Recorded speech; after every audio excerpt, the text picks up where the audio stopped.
Malachi 3. I will send my messengers, who will prepare the way before me. Then suddenly the Lord you are seeking will come to this temple. The messenger of the covenant whom you desire will come, says the Lord Almighty. But who can endure the day of his coming? Who can stand when he appears? For he will be like a refiner's fire or a launderer's soap. He will sit as a refiner and purifier of silver. He will purify the Levites and refine them like gold and silver. Then the Lord will have men who will bring offerings in righteousness, and the offerings of Judah and Jerusalem will be acceptable to the Lord, as in the days gone by, as in the former years. So I will come to put you on trial.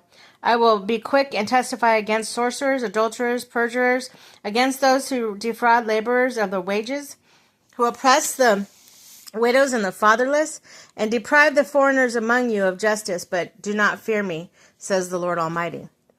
Breaking covenant by withholding tithes.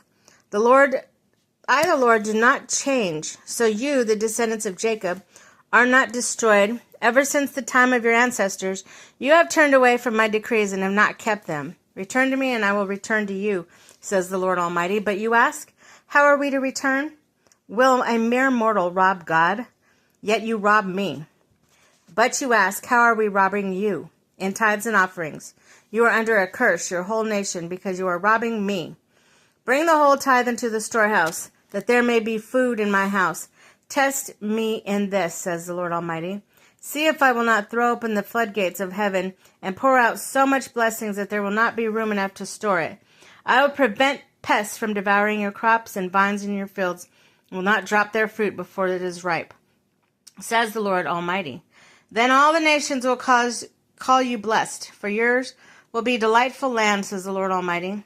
Israel speaks arrogantly against God. You have spoken arrogantly against me, says the Lord. Yet you ask, what have we said against you? You have said it is futile to serve God. What do we gain by carrying out his requirements and going about like mourners before the Lord Almighty? But now we call the arrogant blessed. Certainly evildoers prosper, and even when they put God to the test, they will get away with it. The faithful remnant. Then those who feared the Lord talked with each other, and the Lord listened and heard.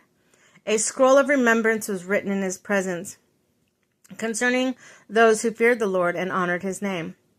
On that day when I acted, says the Lord Almighty, they will be my treasured possession. I will spare them just as the Father has compassion and spares his Son who serve him.